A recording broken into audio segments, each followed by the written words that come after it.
Hello friends, नमस्ते। कैसे हैं आप सब? मैं ठीक हूँ, आशा करती हूँ आप सब भी ठीक होंगे। अभी दोपहर का वक्त है और मेरा खाना बन चुका है, लेकिन मैंने अभी भोजन ग्रहण नहीं किया। मैं अब खाऊंगी। आज तो फ्रेंड्स सवेरे से ऐसे ऐसे ऐसी बात हो रही है ना। देखिए, आज मैंने क्या इंडक्शन यूज़ किया। हुआ यूं कि सुबह जब मैं सो के उठी तो उस समय तो गैस ठीक चल रही थी। जैसे मैंने खाना बनाने के लिए तैयारी करने लगी खाना बनाने की, तो फिर देखो तो गैस ख़त्म हो गई। और फिर हुआ क्या फ्रेंड्स कि मैंने मेरे हस्बैंड को कहा कि सिलेंडर ले आओ और लगा देते हैं। तो फिर हालांकि फिर मैंने खुद नहीं लगा लिया, क्यों परेशान करूं, क्योंकि उसके नीचे व्हील्स लगे हुए हैं ना उसमें के स्टैंड में, इसलिए। फिर लेकर जैसे लगाने लगी तो उसमें से इतनी ज़ोर से गैस निकलने, सो सो आवाज़ आने लगी और फिर बहुत सारी गैस लीक होने लगी। मैं तो फिर घबरा के फिर बंद कर दिया मैंने। और मैंने कहा कि नहीं, तो फिर ये बोले बोले रहने दे, अब मत यूज़ करो गैस। तो फिर मैं बोली फिर खाना कैसे बनाऊँ? तो बोले इंडक्शन किस दिन काम आएगा। इन्होंने क्या, जब अपने यहाँ पर ऐसा हो रखा था ना कि भाई गैस नहीं मिलेगी वो वॉर के चक्कर में, तो ये पहले ही ना इंडक्शन ला के रख रखे थे। तो बोले बोले इंडक्शन किस दिन काम आएगा। मैं बोले उसमें तो एक ही एक बर्नर रहता है, और ऐसे ऐसे करके मैं अपनी कहानी सुना रही थी। तो बोले कौन सा मर्द, तेरे को 56 भोग बनाना है, 2 आदमियों का खाना है, दाल सब्जी रोटी आराम से बन जाएगा, टेंशन मत ले। और फिर निकाल के ला के दिया, बोले बोले इसमें बनाओ। अच्छा, और फिर उसमें क्या समस्या होती है फ्रेंड्स कि उसके यूटेंसिल्स जो होते हैं ना, कढ़ाई तवा और कुकर और ये सब, तो वो सब उसी के अकॉर्डिंग चाहिए होते हैं। तो बोले बोले तो ये भी अब तू बहाना नहीं बना सकती है कि क्या बोलते तेरे पास उसके बर्तन नहीं है, तेरे पास सारे बर्तन तवा वगैरह भी सारा वैसे ही। बोली हाँ ये तो है। तो बोले जब मैं कोई चीज़ ला के देता हूँ ना, उस समय उसकी तू बहुत वो करती है, क्या बोलते हैं, क्यों फालतू पैसा खर्चा कर दिए और ये क्यों ले आए, घर क्यों भर देंगे ऐसे करके। और लेकिन ना जब काम आती है तब फिर तू मेरा धन्यवाद करती हूँ। बोली हाँ थैंक यू। तो फिर ऐसा ही हुआ, फिर आराम से इंडक्शन में बहुत अच्छे से खाना बन गया, नाश्ता भी बन गया, खाना भी बन गया, पनीर वगैरह जो भी करी तो सब आराम से बन गया। ठीक है, एक तो ये प्रॉब्लम थी जो सॉल्व हो गई। और दूसरी प्रॉब्लम क्या है फ्रेंड्स की है ना, ये जो कूलर देख रहे हैं मेरे आप, है ना, तो ये कूलर है ना, वैसे तो एसी लग रखा है कमरों में और हॉल में, लेकिन किचन में तो एसी रहता नहीं है। तो बहुत लोगों ने तो अपने किचन में पंखा लगा रखा है जैसे भी, लेकिन मैं क्या करती हूँ कि कूलर चला लेती हूँ, तो इससे हवा चल जाती है। तो आज सवेरे से ये महाराज जी भी नाराज़ हो रखे हैं, ये भी चलने से इनकार कर दिए। तो सुबह सुबह जब, और अभी हो क्या रहा है फ्रेंड्स कि बहुत ज़्यादा गर्मी है, उमस हो गई, थोड़ी सी बारिश हुई थी हल्की सी, फिर उसके बाद उमस बहुत ज़्यादा हो गई है। तो उसके चक्कर में इतनी गर्मी है, तो फिर मैं बोली कि अब कूलर नहीं चल रहा है, आज इलेक्ट्रिशियन को बुलाना पड़ेगा। फिर कुछ काम कर रहे थे तो मैं बोली देखती हूँ, ट्राई करती हूँ चल जाए। फिर भगवान राम जी का नाम ली और जैसे चलाई तो वो चल गया। मैं इतना खुश हुई, माले देखो भगवान की कृपा से चल गया कूलर ऐसे करके। फिर लेकिन थोड़ी देर बाद वापस से बंद करी तो फिर नहीं चल रहा है। कोई बात नहीं, अब मेरे पास मिनी कूलर है छोटा सा, तो वो चला लूँगी, कोई दिक्कत नहीं। और फ्रेंड्स आजकल बस अब मैं वहाँ जाऊँगी ना उड़ीसा, अब उसकी तैयारी में लग रखी हूँ। अभी देखो मेरा कमरा कैसे फैला पड़ा है।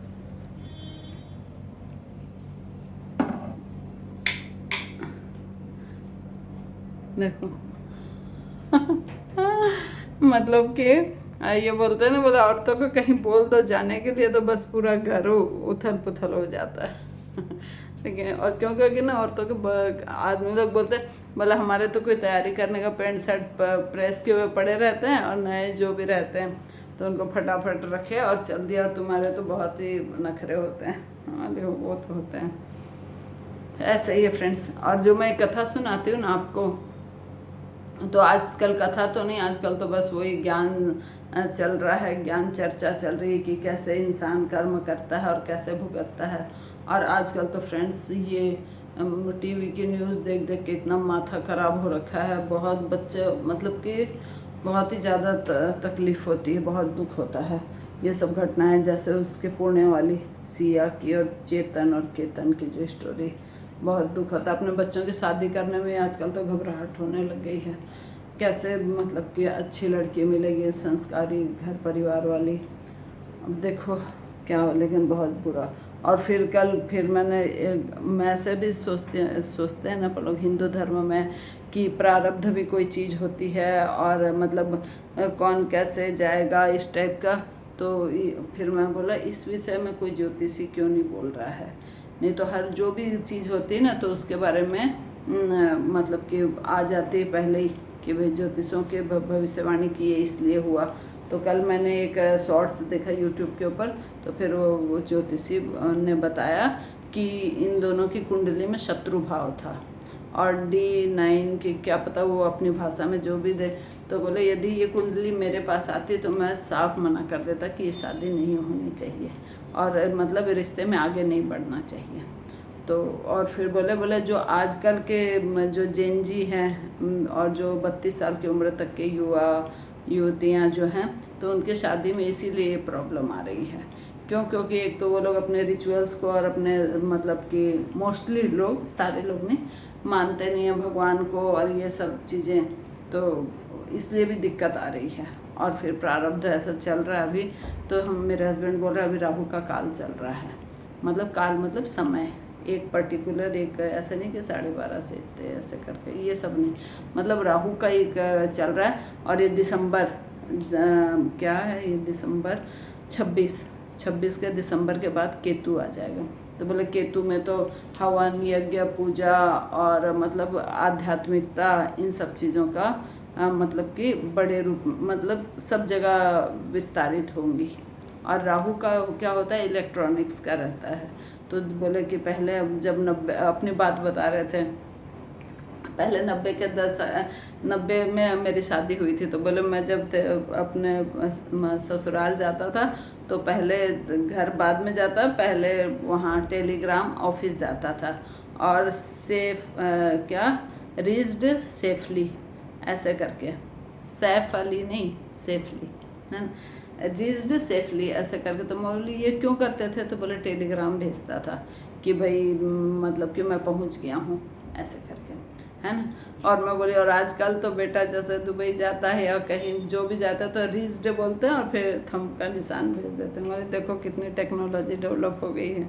तो बोले हाँ, तो बोले ये सब जो इलेक्ट्रॉनिक्स के चीज़ मतलब बढ़ोतरी हुई है, ये सब राहु के कारण हुई है। बोले अच्छा, और बोले अब केतु आएगा दिसंबर के बाद, तो तब सब अच्छा हो जाएगा और सब धर्म की ओर, यज्ञ हवन तब पूजा इन सब की ओर अग्रसर होंगे मोस्टली लोग। तो बोले ठीक है, और बस ऐसे ही चर्चा होती रहती फ्रेंड्स, ठीक है। और तो बस और कोई ख़ास बात तो है नहीं, बस ये है कि अपना यदि पेट का ध्यान रखना है तो हल्का फुल्का खाना खाओ, और जो आपका मतलब कि सूट करे। अब जैसे कल रात को मैं हमेशा क्या करती थी, सब्जी रोटी आम ये सब, लेकिन कल मैंने क्या कहा, दूध, थोड़ा सा दूध लिया, उसमें इतना सारा पानी, ठंडा दूध, और उसमें बूरा मिला के, और उसके साथ एकदम रूखी रोटी, मतलब घी थोड़ा सा टच करके ऐसे खाते हैं। तो वैसा खाई, बहुत आराम से सोई। तो इसलिए ना अपने को वैसा ज़्यादा सोने के समय में ज़्यादा गरिष्ठ खाना भोजन नहीं करना चाहिए, हल्का भोजन। बस ठीक है फ्रेंड्स, बाय, टेक केयर, मिलते हैं नेक्स्ट वीडियो में। जय श्री राम।